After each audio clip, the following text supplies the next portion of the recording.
Hola, bienvenidos y bienvenidas a un nuevo episodio de Voces que Transforman, un videopodcast de la Unidad para las Víctimas que busca que las víctimas del conflicto cuenten sus proyectos de vida, su resiliencia y sus aportes a la construcción de paz en Colombia. Hoy nos acompaña Raúl Estupiñán.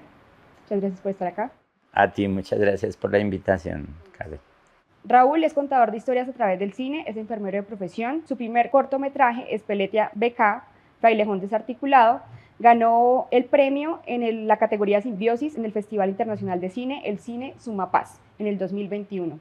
Raúl, por favor, cuéntenos un poco sobre usted. ¿Quién es Raúl Estupiñán? Yo soy un colombiano amoroso de haber nacido en esta tierra bonita. Yo pienso que todo nace a través de mi origen en una familia del sur de Bogotá, ¿no?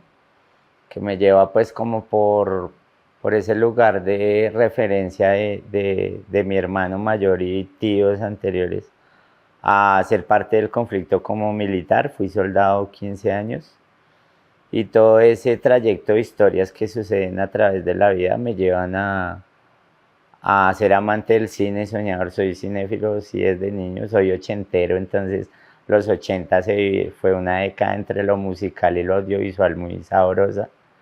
Y eso me hizo enamorar del cine. Entonces dentro del cine también ochentero hay mucho de todo esto que venía de Vietnam, ¿no? El cine bélico y tal, que le llevaba a uno como a postularse, como a querer ser soldado. Esas historias de manes saltando de los aviones a mí me enamoró de que yo un día me quería tirar de un avión, pero al ejército, y el ejército efectivamente me cumple el sueño de tirarme de un avión gratis sin pagar un peso. Y eso me enamora del aire y hace de mí un camino dentro del aire. Y hace que también después del tránsito en el ejército, pues me convierta yo ahora no en un solamente consumidor de historias audiovisuales, sino que también me enamoré de estar detrás de la cámara y pretender escribir y contar las historias propias y las historias de los otros a través de la cámara. Raúl, usted en el 2014 pierde su pierna derecha en medio de un combate en el ejército. ¿Y cómo encuentra la fuerza para sanar después de vivir ese proceso donde es volver a reconocer su cuerpo y volver a la sociedad después de eso? Perder una parte del cuerpo, si bien es una situación catastrófica, como escribe el sabio Goethe, creo que movió las vibras, movió toda la energía alrededor de la misma situación, que en ese momento era tan absolutamente caótica que me aisló de todo. Todo se derrumbó. O sea, mis relaciones sociales se derrumbaron, mis relaciones familiares se derrumbaron, mi relación laboral se terminó, mi relación de autoestima absolutamente se destrozó. Yo recuerdo algo que era un ejercicio frente a un espejo, y era que yo me desnudaba y me paraba frente al espejo, y lo que veía para mí era como no aceptarlo, ¿no? Era como también yo mismo decir: eso no me gusta, no me acepto, ¿no? Y eso hizo que obviamente para esos días la cabeza se volara alrededor de muchos factores: comportamientos, actitudes, decisiones y cosas que sucedían, que hizo que, pues que también tocara el fondo para sentir lo que era estar abajo viendo solamente oscuridad, y luego pretendiera dentro de esa oscuridad mirar dónde estaba la luz, ¿no? En ese camino, cuando sale la luz la encuentro en el amor de la gente que me rodeaba, que a pesar de mi comportamiento y mi absoluta dispersión de todo, estuviera ahí, simplemente diciendo: acá estoy para abrazarte. Cuando quieras venir por un abrazo, aquí te espero y te amo. Y te voy a seguir amando, tú sigue la vida. Yo pierdo la pierna en el año 2014, y más o menos en el año 2015 llega mi vida al teatro. El teatro ya pues por casualidad. Entonces me llaman a hacerme una invitación, que además fue algo muy casual. Y pues resulta que esta invitación me lleva a conocer una serie de personas que vienen también de otros lugares del conflicto, que al principio había miedo en el sentido que se pudiera ver como un antagonismo, ¿no? Viene tu enemigo a sentarse al frente tuyo, pero que cuando se sentaron todos alrededor, porque somos un combo como de 22 personas, y nos sentamos en un círculo de la palabra, pues empezamos a encontrar unos lugares de humanidad divinos. Y entonces eso me llevó a descubrir la construcción colectiva, ¿no? Y eso a su vez terminó siendo una obra de teatro muy bella que se llama Victus la Memoria. Y ahí comienza un tránsito por el teatro que más allá de, pues de llevarme al teatro, me llevó fue como a la sanación interna, ¿sabes? ¿Cómo eso lo lleva a saltar al cine? O sea, mejor dicho, ¿hay alguna relación o cómo termina llegando al cine? Victus, como era un proyecto, digámoslo así, institucional, inicialmente era apoyado por la OIM, por la Presidencia de la República y demás. Entonces, obviamente, por temas estos de registro debía tener un proceso audiovisual. Entonces, cada sesión de Victus tenía un acompañamiento audiovisual. Entonces, resulta que con los dos chicos, eran una chica y un chico que eran los encargados de la parte audiovisual, pues hicimos un clic muy bacano. Entonces, Lili Merizalde, que pues era la chica que estaba ahí, me dice como, oiga, pero bacano que usted como ve la imagen y tal, sería bacano que se metiera y lo intentara por este lado y tal. Entonces le hago caso a ella y empiezo como a recurrir al audiovisual ya como desde qué me gustaría hacer. Y luego pues sí inicio pues a estudiar cine y televisión y pues me encarreto en el rollo que me parece pues divino porque yo llegué a estudiar cine a los 38 con chinos de 16. Y resulta que en vez de yo enseñarle los chinos, me enseñaron cómo se pensaba su mundo, cómo se veía su mundo. Y eso a mí me alimentó el coco para pensar en hacer proyección de cómo también pretender hacer y tal. Diría que el cine y el teatro son facilitadores de la reconciliación. Para mí, subjetivamente, digo que el teatro me salvó la vida y el cine me mantiene en terapia. Raúl, según el Registro Único de Víctimas en Colombia, al año pasado habían 12.228 víctimas de minas antipersonal, munición sin explotar y artefacto explosivo improvisado. En ese sentido, ¿qué cree usted que podríamos hacer como sociedad para disminuir las víctimas de minas antipersonales? Esto es triste porque, bueno, hay dos cosas. Cuando yo trabajé, digamos, en el frente de combate como enfermero, en algún momento llegué a asistir en un solo día a 7 personas amputadas, 7 soldados amputados. Para mí eso era gravísimo. O sea, yo decía, en un día yo atender 7 personas sin piernas, ¿en dónde sucede eso? O sea, es grave, ¿no? Pero entonces cuando salía a ver como la opinión pública y lo que la gente... Entonces eran cifras. Ay, pobrecitos, ¿no? Y ya 7. Entonces ya los 7 van en 8.000 y los 8.000 en 12.000. Entonces todo lo convertimos en cifras, ¿no? Yo pienso que, obviamente, teniendo en cuenta que la estadística académicamente hablando es la base fundamental de saber qué sucede y digamos, no dañando el buen uso de la estadística, siento que a nosotros lo que nos ha desnaturalizado es la misma normalización de cifras. Entonces todo es en cifras. Entonces, ¿cuántos se murieron hoy? Ah, la cifra va en tanto. Y somos los más académicos porque conocemos la cifra. Pero nunca nos paramos al otro lado de decir, venga, y esa cifra más allá de la cifra, yo soy un número de esa cifra, pues yo también tengo un entorno, una mamá que sufrió, un papá que lloró, un hermano al que le costó más superar esto que a mí.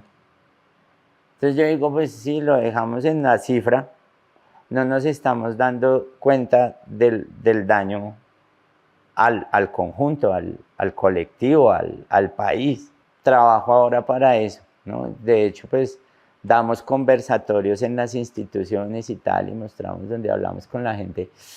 No lo mire como una cifra, miremoslo como un ser humano. ¿Sí? Ahí es donde yo pienso que uno contribuye no tanto desde la victimización, sino desde también el exhortar la vida que has vivido, caramba, eres un ser humano maravilloso porque me enseñas tanto cuando me cuentas algo. ¿Qué conversaciones están pendientes acerca de las víctimas del conflicto armado que tienen una discapacidad? De pronto alguna atención, implementación de un proyecto, ¿qué cree usted que se debería hacer? Tú tocas un tema muy, muy bonito para mí, también muy, muy esencial para mí. Y es un tema que es la discapacidad, ¿sabes? Cuando yo quedo sin una pierna, yo, imagínate, mi trabajo era un man perdía una pierna, entonces yo, claro, lo recuperaba, lo asistía, lo llevaba al hospital, y entonces iba a visitarlo, ¿no? Decirle, usted es un berraco, usted puede, usted es un campeón, vea, uy, ¿no? Y cuando yo paso a ser ese mismo que está tirado en el hospital sin una pierna, me digo, ahora sí, dígale que sí puede, dígale que es un berraco, dígale que es un campeón, siéntase como un campeón. Y ahí yo ya estaba tan roto que cuál campeón ni qué campeón, yo estoy devastado acá. Bueno, entonces, ¿cuál era el discurso, compadre? ¿Cuál es la coherencia de su discurso con su pensamiento? ¿No? Entonces separamos. Entonces, tú eres discapacitado del conflicto armado, tú tienes unos beneficios. Pero tú eres discapacitado vendedor ambulante y no pasó en un conflicto armado, no, tú no tienes derecho a eso. O sea, estamos en una sociedad que va clasificando. Entonces yo voy viendo, en la misma discapacidad uno va viendo quién tiene derecho y quién no, ¿no? Y digo, hablar de la discapacidad en Colombia estamos lejos de poder, hablamos de inclusión hoy día, y la inclusión es un estandarte, ¿ves? Y cuando yo voy a la vida real digo, ¿cuál inclusión? Todas las instituciones han tenido falencias. El ejército ha tenido falencias, la policía ha tenido falencias, las instituciones a nivel general han tenido falencias, y nosotros nos hemos dedicado a esperar el papayazo para criticar. Entonces, cuando pasa la vaina, todos criticamos, pero nadie dice, bueno, construyamos desde, ¿no? Las instituciones están compuestas por seres humanos, y al estar compuestas de seres humanos, yo pienso que también falta un poco más en las mismas instituciones humanizar a su propia gente primero. Cuando se humaniza la gente de la institución, pues la gente puede llevar ese recurso a su entorno. Cuando lleva ese recurso a su entorno, pues su entorno va a distribuir la información. Raúl, retomando tu profesión como enfermero, quisiera que le enviaras un mensaje a los enfermeros y enfermeras de Colombia que siguen en medio de este conflicto, tanto en las Fuerzas Armadas como públicas. Al personal médico, que en general de este país, porque es que le toca en general, aquí todo el personal médico enfrenta violencia, porque es que la violencia que enfrentan los sistemas de urgencias acá en Bogotá, donde llegan chicos armados de pandillas a pelear dentro de los sistemas de urgencia, eso es parte de esa misma violencia que otros vivimos allá en los campos de combate. Entonces digamos que el mensaje más es gracias, gracias a todos los que entregan su propia vida, sacrifican sus horas de sueño, sus horas de alimentación, el tiempo con su familia al ver crecer a sus hijos, sencillamente por seguir teniendo la fe de que alguien tiene que hacer el trabajo de resguardar la vida de los que han sido afectados por ese pensamiento de que seguimos matándonos con el otro, porque excusas para matarnos hay todas, pero excusas para salvar al otro no hay. Entonces esos poquitos que hacen el trabajo, para mí son los más valientes del conflicto. Usted me comentaba que sigue viviendo de la enfermería. ¿Ahorita en qué anda en relación a eso?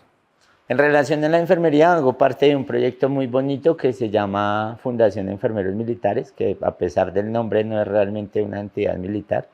Es una entidad particular que se forma con ese nombre porque somos varios retirados del ejército con la especialidad de enfermería, que en la actualidad nos dedicamos a asistir, apoyar, digamos, situaciones de desastres, emergencias y demás, pero que además de eso capacitamos personal médico, particular, o sea, médicos, enfermeras, conductores de ambulancia, pero también capacitamos equipos de respuesta, bomberos, en fin.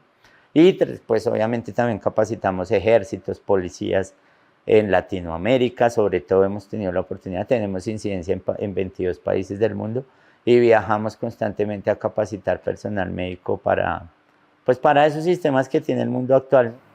Ya para ir cerrando, ¿qué mensaje le enviaría al Estado? Realmente no estoy de acuerdo con muchas cosas que están pasando en la actualidad, ¿sabes? No estoy de acuerdo con que siga la desigualdad, no estoy de acuerdo con que siga muriendo gente, no estoy de acuerdo con que sigamos clasificando quiénes son los buenos y quiénes son los malos, no estoy de acuerdo en que no hagamos nada para acabar con la polarización, sino que por el contrario sigamos dando discursos de este es el malo y es que esto es culpa del otro y he hecho culpas y he hecho culpas y he hecho culpas. Pienso que todo lo que más tristeza me da es que sigue cayendo encima de los que están allá en el territorio y no tienen la posibilidad de salir en un esquema como este a decir, oiga, tengo necesidades, tengo miedo, estoy en la mitad de las balas, ayúdeme. Si bien las víctimas de aquí, de este país, son admirables por su valentía, su capacidad creativa y su berraquera para continuar, también nos escudamos en esa berraquera para solamente darle palmaditas en el hombro y decirle, oiga, usted es muy valiente. Y ya, pienso que a las víctimas hay que ponerles más atención.